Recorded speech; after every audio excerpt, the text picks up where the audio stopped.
Good morning, Philadelphia, and welcome to another great show of Race on Main. We have a terrific show for you. But again, for all of our back episodes, and you can watch the whole season in one sitting, you can go to raceonmain.com. Yeah, binge watching of Race on Main. Right. That sounds like a great idea. And today we're going to have Carl Forcillo from J. Cardullo and Sons Fuel Company. We're also going to talk about some new cell phones that are coming out, as well as some tax circumstances around the world. So tune in, it's going to be great.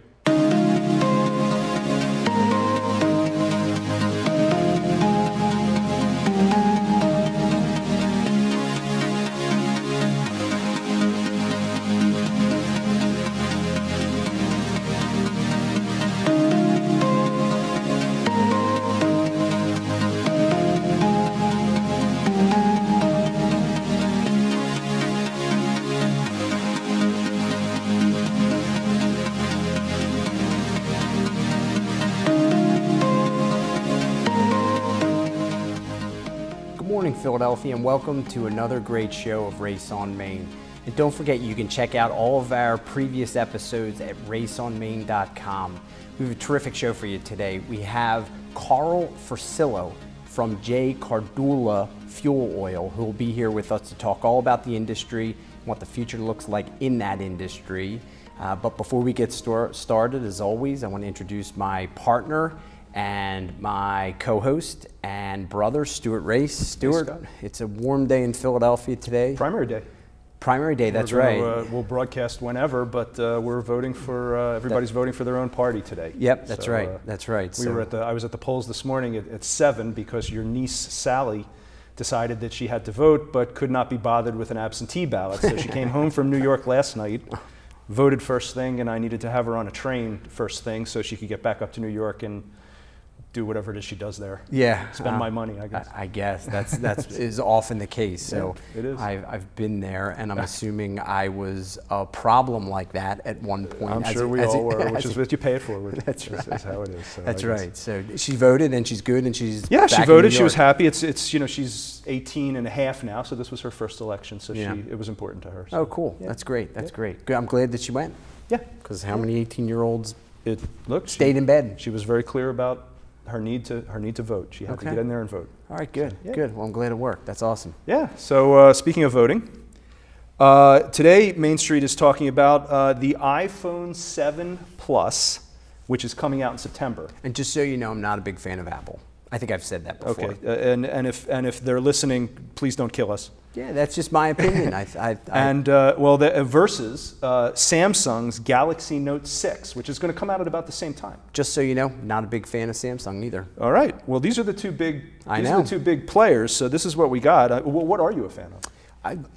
People are going to laugh when I say this, but there's a reason why. I actually have a Samsung phone now because our first guest made fun of us, or made fun of me rather, Rob Munin from Lux Products. What would your first choice be? I had a Windows phone, and I could run everything in my office from my phone so easily. It was great. The problem with it is, and Rob jumped on it right away, Rob Munin from Lux Products had said, oh, well, you know, there are no apps for the phone. And I said, I know Microsoft has promised a huge realm that goes deep of apps, and they honestly just didn't deliver. The phone I thought was the best phone I had, and I thought the operating system was by far the best I had. Well, that's interesting. Yeah, no, it was great. Well, I know this is getting off the topic a little bit, but again, and talk about Main Street, I think Microsoft missed the mark with it.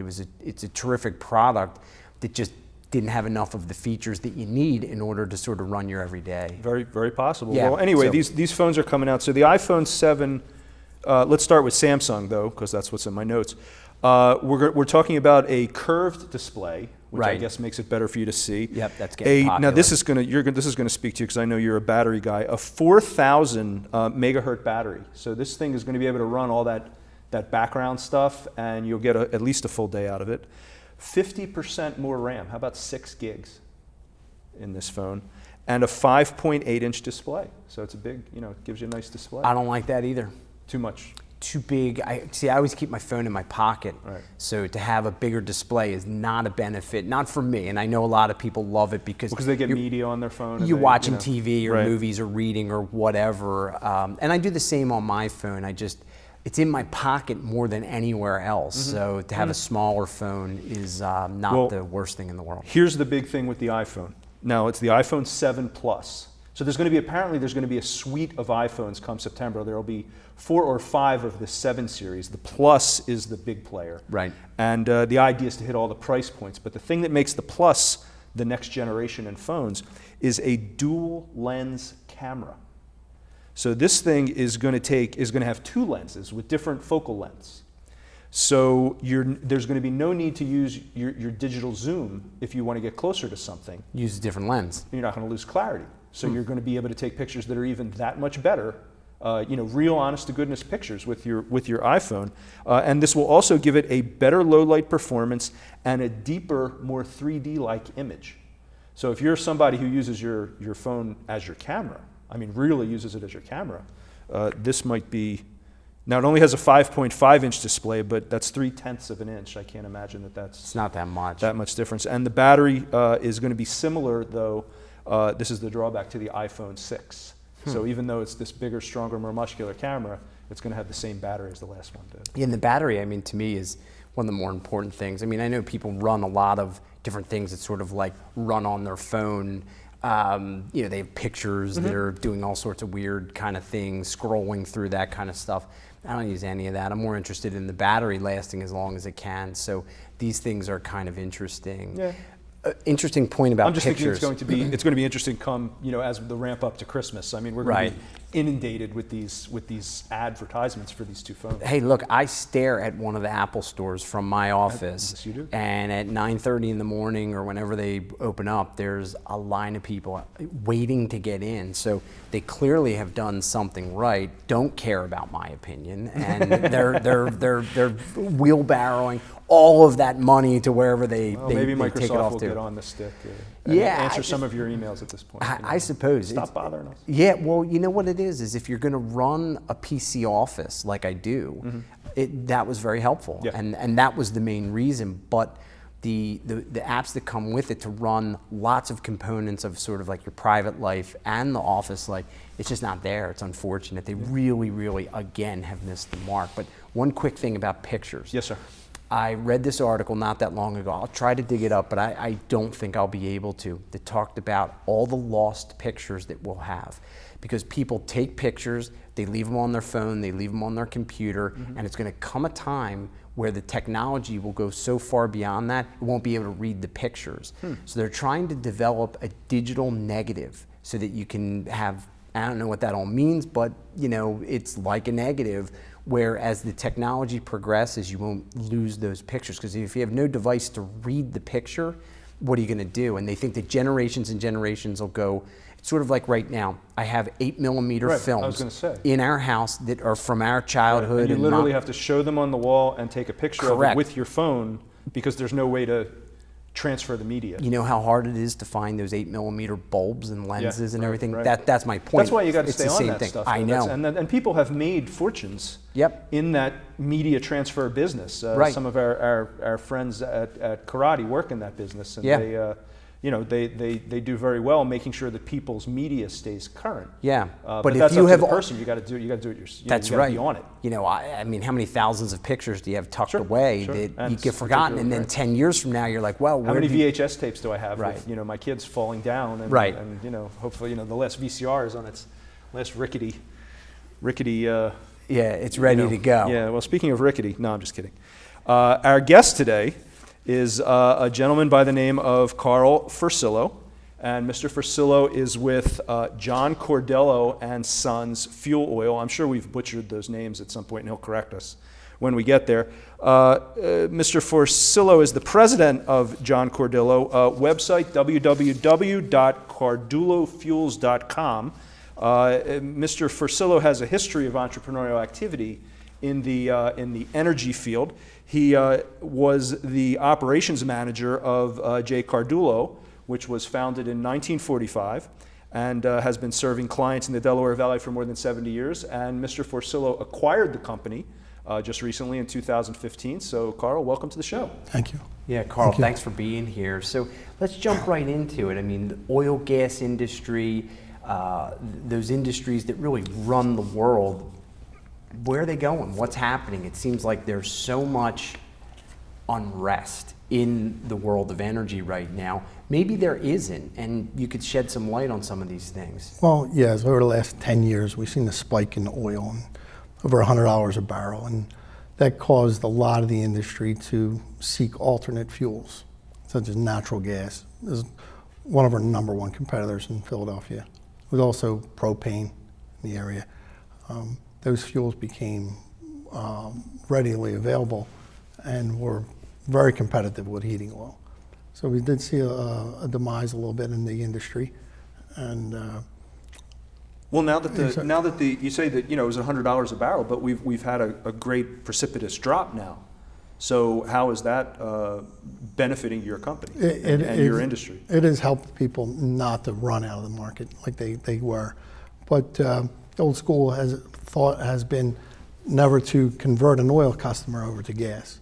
But now we have a different philosophy, and we are doing natural gas conversions. And we teamed up with oil company called JRP Oil that removes the oil tanks. That makes it easier for us to just go in and stick with the mechanical end of the business and just remove and replace the oil heaters with gas heaters or whatever source of the customer would request, that we would give them options. Of course, like sticking with oil, but we would do whatever our customer would need instead of never converting and having someone else convert them. Fair enough. Yeah, it's kind of interesting. So you're almost like competing with yourself, but grabbing up a larger overall market share, it sounds like. Yeah, and then we started getting mechanical. It was just always oil and just oil burner repair. So when we got diversified a little bit more and did mechanical, such as, you know, hot water heaters and air conditioning. So you have to diversify for your customer's sake instead of just sticking with oil. And it was old school, it was enough oil to go around for everybody, and we just had that. You know, there's plenty of oil customers now. We do whatever we need to do for our customers. Yeah. Well, I know that we had talked a little bit before the show about the company, John Cardullo, being in business since 1945, and I think you mentioned it wasn't always about heating oil when they started. Yeah, coal and ice. It was always energy, but all coal and. So you started out with coal, and then you moved through the heating oil time period, and now you're pivoting, I guess, towards natural gas. Correct. But I want to back up 1 second, because you said something that I'm not sure was picked up. You said coal and ice. So it was a time where you guys were delivering ice to people. Is that's what you mean by that? Yeah. Yeah, I mean, that's going back a ways. That's kind of interesting. But the ice was probably for as much for air conditioning as anything else. You put a big block of ice in front of the fan. So yeah, we've been in there for a long time, I guess. I guess so. I guess so. That's kind of interesting, the way things, you know, go from, you know, you're in business that long and things change. You know, we always talk about the pivot. I mean, that's the thing. It's the pivot. And you have to be nimble. You have to be ready to go in the direction that your industry is asking you to go. And speaking of that, do you have an outlook for us for the next couple of years, 2017, 2018? Yeah, well, we're trying to diversify as much as we can in oil. We're trying to stick with oil, and we're getting into diesel fuel. Delivery and construction sites, and we put new technology in to help us direct diesel fuel each fleet's trucks. Okay. Fleets of trucks. We have scanners and software to help us be more efficient delivering to individual trucks. At night, we provide a service for trucking companies and companies with trucks that we fuel them at night. So we're looking to keeping the oil trucks rolling, but in a different manner. More in the diesel fuel end. So when they're sort of sitting dormant at night, maybe they're not running, you guys show up with a truck to be able to refill those oil trucks? Or refill anybody in the trucking industry. Wow. Trash trucks and trucking, over-the-road trucking. We come in at night and fuel their diesel. We do, direct diesel. So you're sort of like a rolling gas station. Kind of, yeah. But only on the diesel side. Yeah. This is going far afield, and excuse me if I go off the board for a second. This is interesting. Is there any possibility that someday I'm going to be asleep in my house and you're going to be in my driveway filling my car up? I don't know. I guess I thought the industry was going to go with electric cars, but it's a nice thought. It's a thought. Well, you Yeah. can pay me 10% for the idea. All right. I mean, yeah, I mean, you have become lazy. If you're People like said that the man idea. who sits in his house while someone packs bananas into his refrigerator. No, I didn't say, no, that was when Joanne was pregnant. That was, All you right, have to, all right. I'm no. looking for ways to work smarter, not harder. Yeah, no, Not I'm hard, with you right. there. Yeah, we fill your car up at night. You Right. get up and, That's, you know. well, that's our concept, is just when the drivers come in the morning, they get in their trucks and And they're ready to go go. right to the first stop instead of going to the gas station and fueling. More efficient. You can waste a half an hour in the gas station every And this is for morning. like construction companies or But municipalities or what have you. anybody trucking anything. You're trucking produce, you're trucking trash, you're trucking anybody that has a fleet of trucks. We like to go in and do at night. We have the scanner technology to give accurate reporting. They need their if they're reporting for their diesel taxes, and we're able to email them reports, and so we're going into that direction so we can keep our oil trucks running year I mean, round. it's a smart idea if you think about it, because a friend of ours had a plumbing company. It's no longer in existence. He's a little bit older than we all are. And I remember him talking about every morning the trucks would head out. The ones that needed to be filled up, they would go a couple blocks down in Upper Darby. They would fill up and then head out on the road. And you think of the amount of time that it takes for that to take place in terms of productivity and driving a wedge in that a bit. Now all of a sudden you have a circumstance where you're right. They get in the truck, they drive off to go do what they're going to do, and there's no delay in doing it. It's worth it. It's Yeah. definitely worth it. So every industry now is all about the tech. Yes. So tell us about the tech in your industry. What are the technology trends that you're embracing to make your business more efficient? We have, like I said, onboard computers to make our deliveries more efficient. We have handheld scanners that we have barcodes on each individual unit of trucks that we deliver to, that the driver can just scan and pump, and that data just collects in the scanner. So when they come back and put it in the docket, we have all that information, and then we can share that information with the customer. However they need, gallons per unit, what they use per week, per day, per month. So you're tracking your drivers We're tracking their correct with our with your computers. GPS and whatnot. Right, and then we track every gallon that the customers are using with our scanners. We're scanning the. And does that also apply to like the home heating side? Do you track that also for the customers? How does that work? Well, that's a traditional database. We keep we have a degree day system for automatic deliveries for our I'm sorry, heating the oil. degree day system?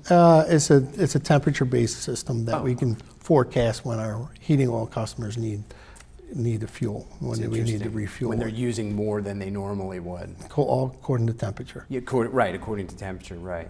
Right. Wow. So we have that for the forecasting of the heating oil, and then we have the scanner technology for the trucks, each what it takes. Yeah, it's interesting. Do you have? You talk about natural gas, and this is. I'm just curious about your opinion about this. So you see how the fracking industry, natural gas, it's gone really a bit dormant at this point because I guess the oil price is dropping so significantly. I'm assuming there'll be a resurgence in that at some point. Oil prices will tick back up. Competition will re-enter the market and go from there. I mean, what do you think in terms of some of those things? What are you seeing? Well, from what I understand, they have been finding gas wells, and they're capping them instead of extracting the gas. They're just finding them and capping them so they don't flood the market. Right. To drive the price down further.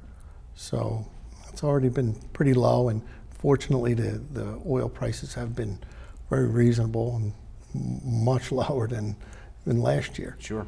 So it's been affordable for the most part for people this year, and it's wasn't a cold winter, so it's not forcing anybody out this year. Right. So Do you feel that trend is going to continue? Are prices going to remain low for a period of time, or are we looking at a large increase? Is it all dependent on the weather? How does it work? well, that's just globally dependent, the fuel, and it's election year. Who knows what's going to happen? There's a lot of variables that drive the oil market one way or the other. Yeah, it's a tough one to It's a certainly very manage. global. Yeah. Yeah, it's fascinating. Now, in terms of the people who are converting, are you seeing a higher percentage of people converting at this point now? And what are some of their reasons? Cost obviously is always one reason. but are there other reasons why they come to you and say, yeah, this is the reason why we'd like to convert? It's cleaner, it's cheaper, it's both, whatever. What are you seeing? Well, it takes a significant investment to convert. Sure. To buy new equipment. You got to have a kind of a rate of return. You don't want to spend $6,500 and take 15 years to get it back. So they kind of they weigh that options. And like I said, 2 years ago when we had oil over $4 a gallon, it didn't take long to get $6,000 back. Right. So especially when it was cold. So we've seen them converting a lot more. And now you still, you want to spend $6,000, $4,000 or $5,000 with oil prices relatively low and coming out of a winter where you didn't buy a lot of oil. The numbers, you're probably looking at a much longer return. Right. Mm-hmm. Now, I live in a neighborhood where are there still neighborhoods out there where, like, I can't convert even if I want to because there are no lines? Is that a lot is that kind of situation prevalent in the region, or can just about anybody who wants to convert? Well, mostly in the city, and then the gas company's been going out from the city, but there are still regions that it's not everywhere. Mm-hmm. Yeah, Stu lives in a cave in the middle of Pennsylvania where they don't have any ability to run oil lines. We apparently. don't. No, I know. I think we still have dial-up. Also, we don't have, it's like the 1890s where I live. It seems it based on The that, but 1990s. yeah, right. The question, one of the questions that I have, because we used to have oil, and then we did convert a few years ago when our heater just went. It was old. It was an old workhorse kind of thing. Sorry, he forgives you. No, hey, it's They were the heaters that lasted. The old ones. it was a heater. So, but they take, what about the oil? Like, where does that all go? So I know we had like maybe half a tank, and actually part of the reason why we converted was the actual tank was starting to cause a problem, and we didn't want one day to walk into a basement filled with oil because the shelf life of the oil tank is now gone. When they take that oil out, what happens to it? That I didn't know.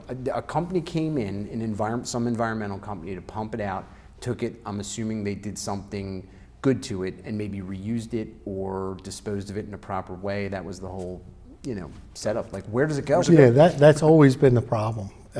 It's easy to put in, but it's hard to take it out. And when you do convert a customer to gas, it is a code to take out the oil in the tank. So we, like I said, work with a company called JRP Oil Services, and they just remove waste oil, mostly motor oils, but heating oils. So they do that part for us. They take the oil and the tanks away, so we can just focus on the mechanical end. But they'll take it to recycling facilities, and then when it's recycled, it's repurposed for heat industry. So it's used somewhere else to The heat heating industry, something. or recycled back into used motor oils. You see the next gen motor oils. Mm-hmm. You see that that's part of the oils that all comes from crude and kind of goes back into some sort of a lube or a heat source. So we can generally feel confident that they're not just pouring it into a lake somewhere. No, well, like a couple of years ago, there was a lot of value to it, so nobody would pour it in. Right, because there was value when the oil was up. They were getting paid a lot of money for oil. So one more thing that I've heard you mention a couple of times. You've mentioned the concept of working on the mechanical side, and you said something about air conditioning before. So I think of heating oil. I have heating oil, but you're also servicing in the industry. The industry's pivoting towards the mechanical air conditioning side also. Right, because now it opens up to everybody needs air conditioning, not just the oil industry. So we can have a wider range of customer base to work on people that have gas and air conditioning as well. So you'll as do like for your customers, you'll also maintain their oil and HVAC, both sides. Correct. Yeah, we have service contracts for oil and air conditioning.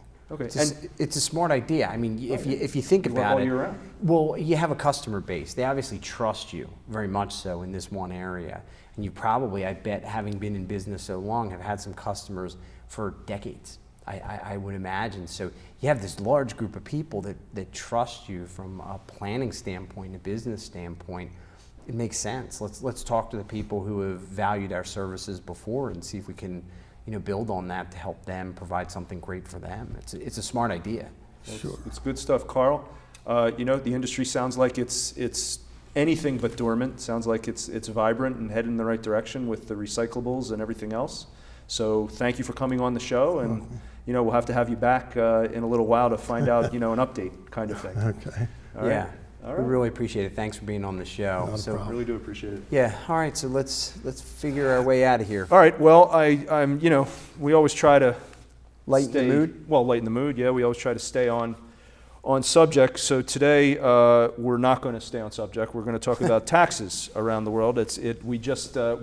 We were sort of on hiatus here. We came Right. back. Tax day came and went. So I'm crazy about paying taxes. It drives me insane. What do you think are the top 10? Give me some countries where the tax rates are high and what you think they might be. When you say Like how tax high? rate, do you mean like corporate taxes? No, I'm talking about personal individual income. Okay. What you're paying, what people are paying out of their paychecks. These are All right. income taxes. Canada. Canada is not on the list. I already find fault in your list. This is from Forbes, so you can't find All right, fault it's a with good. Forbes. Canada's not. I thought their individual income tax was huge, like 50%. Well, the lowest of the high rates Right. is 50%. So if Canada comes in at 49%, it didn't make Oh, the list. okay. All right. Well, Okay, that's still. but the number 10 highest tax in the world is 50%, and that's in Slovenia. okay. Now I don't know that much about Slovenia. I have to don't admit either. I'm an American. I know about Yep. hamburgers, but it strikes me. I wonder what kind of services they're getting for their 50%. Anyway, it goes all the way up. Or what would happen if it dropped to 35%? And, it there would be electricity disaster. only 4 hours a day or something. Yeah, I don't know. I don't know. Right, again, I don't know much about the community there. So Most it's of the hard to say. countries are from Europe. Japan is number 6 on the list, and Israel is number 9. But the top 4 and Zimbabwe is number 5. That's another country that again I know nothing about, but I can't imagine that for their 52%. What do they get? Right. The number 1 country is Sweden, which is a Nordic country, so they're exceptionally good at skiing and things like that, and they pay 57% of their income. What I don't understand about that is they have all that North Atlantic oil. I would think their taxes. I think would the North be, Atlantic oil is more Norway and Great Britain and the United Kingdom. What country did you say? Sweden. They're right next to Norway. Yeah. They're You're right there. You're right. But, is Norway on the list? Norway is not on the list, Okay. and neither is the UK. All right, so give us maybe the they top 3. So we The top can, 3 are Sweden is number 1, Oh. Denmark is number 2, and Finland is number 3. And they range. Sweden is 57% down to Finland at 52%. But 57% of But your. Finland still, they have to be part of that North Atlantic oil. I'm more piece. interested in the. No, but what I'm saying is it doesn't. The percentage. No, the percentage is outrageous. outrageous. I would think it would be 0 when you have all that oil money, and well, I you don't. think. And they do. again, even in Sweden, what are they doing? I don't know. I guess college. Not for that much. College, you basically don't pay for anything. You go in, you want a chocolate bar, they just give it to you. There's too few a number of people to really. That's part of it. that's So, well, we just want to give a quick wrap up and let everybody know. Hey, don't forget your first responders out there, as we mention every week. They're all doing a hard job.